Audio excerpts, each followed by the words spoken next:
यार समर आ गया है, उसने ऐसा कर दिया है। मतलब इतनी गर्मी है ना कि फ्रिज में मुझे देख के बोल रहा है बहन तू अंदर आ जा, इस पालतू के डिब्बे को बाहर फेंक देता हूँ मैं।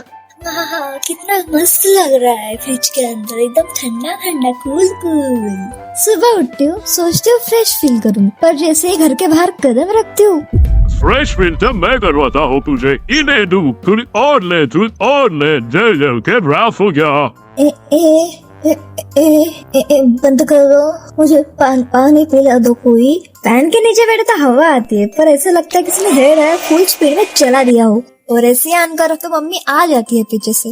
बिजली का बिल तेरा बाप बड़ेगा क्या बंद कर ऐसी। और ये पसीना पूछो ही मत, ओ माय गॉड, इतना पसीना आ रहा है कि मुझे लग रहा है मैं इंसान नहीं हूँ, एक वॉकिंग वाटरफॉल हूँ। नहाकर बाहर आती हूँ और तुरंत पसीने से भीग जाती हूँ। इससे अच्छा मत ही नहाओ, नहाकर कोई फायदा ही नहीं इस गर्मी में, पसीने पसीने ही होना है फिर से।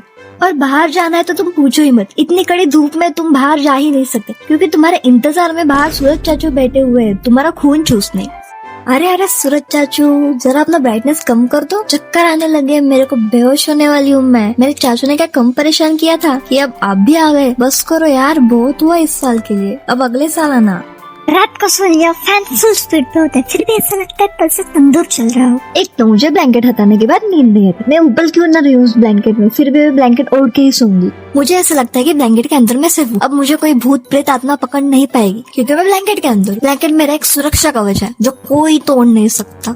और तभी लाइट चली जाती है, पता नहीं इनको गर्मियों में बिजली काटने की क्या चुल रहती है, वो भी रात को। कौन करता है ऐसा? पूरे पसीने से लथपथ मैं वैसे हवा दे रही हूँ खुद को रात भर। गर्मी में लोग बोलते हैं go for walk, fresh air मिलेगी, तो मैं वॉक पे चल गई। और फ्रेश एयर का नामो निशान नहीं था वहाँ पे, पूरा रोड एकदम सुनसान बंजर रेगिस्तान की तरह था। चलते चलते मुझे एक आइसक्रीम की शॉप दिखी, सोचा वहाँ से आइसक्रीम खा लूं। वहाँ आइसक्रीम तो थी पर पिघली हुई। रहने दो अंकल, घर जाके फ्रिज का ठंडा पानी पी लेती हूँ। घर आकर फिर से पानी की बोतल निकाली थी, तुरंत 2 मिनट बाद वो गर्म हो गई। मैं पानी पी तो लेती हूँ, पर मुझे उस बोतल को भरने में मौत आती है, मुझसे नहीं भरा जाता उस बोतल में पानी। कुछ लोग बोलते हैं समर इज फन, कौन सा फन? इस भयंकर गर्मी में क्या फल लग रहा है भाई तुम्हें? हाँ, वैसे एक चीज है जो समर को फन बनाती है, वो है दरवाजा, तो फलों का बादशाह आम।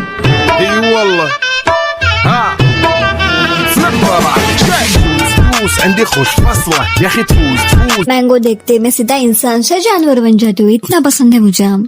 मेरे घर में मैं जैसे ही फ्रिज खोलती हूँ मुझे उसमें आम ही आम दिखते हैं। हाँ, महंगे हो या सस्ते, आम तो बुरे भर के रहते हैं मेरे घर में। अगर मैं चाहूँ तो आम की स्मगलिंग भी कर सकती हूँ और रातों रात अंबानी भी बन सकती हूँ। ये चल, ये लेकर और बैठ कर डाल इस थैली में, जल्दी कर वरना पुलिस देख लेगी। ये ले आम खा ले, आखिरी बचा है। आखिरी बच्चा है? इतने सारे आम थे, कहाँ गए? बांट दे मैंने सारे बिल्डिंग, खाना है तो खा ले वरना रहने दे। और मेरे आम की स्मगलिंग करने का सपना ही रहेगा, थोड़ा बचा हुआ ही खा लेती हूँ। पर प्रॉब्लम ये है कि आम खाने को कोई डिसेंट तरीका ही नहीं होता। तुम कितना भी शरीफ बन जाओ, आम खाने लगते तुम्हारे अंदर का जानवर बाहर आ जाता है। तुम आम काटो और चम्मच से खा ही नहीं सकते, कितना भी ट्राई कर लो। जब तक आम का रस हाथों से बह के तुम्हारे कोहनियों तक ना पहुंच जाए ना, तब तक आम खाने में मजा ही नहीं आता। तब लगता है कि मैंने आम खाया है। मुझे आम इतना पसंद है कि मैं ब्रेकफास्ट, लंच, डिनर सब में आम ही खा सकती हूँ। ना मेरा मन भरेगा ना मेरा पेट। ब्रेकफास्ट? हाँ, तू तो 12 बजे उठी है, कहाँ से ब्रेकफास्ट करी? ब्रेकफास्ट तो सुबह किया जाता है, दोपहर को नहीं। वापस रख दे उसे, हर टाइम आम ही खाती रहती है, दूसरा खा ले बुझ। पर सच बताओ, आम के बिना समर तो एकदम बेकार होता। अगर आम ही नहीं होता तो क्या होता? ये सिर्फ एक आम पगलू ही समझ सकता है। समर कितना भी टॉर्चर करे, जब तक आम है तब तक हम सर्वाइव कर लेंगे इस गर्मी में, चाहे कितनी भी गर्मी।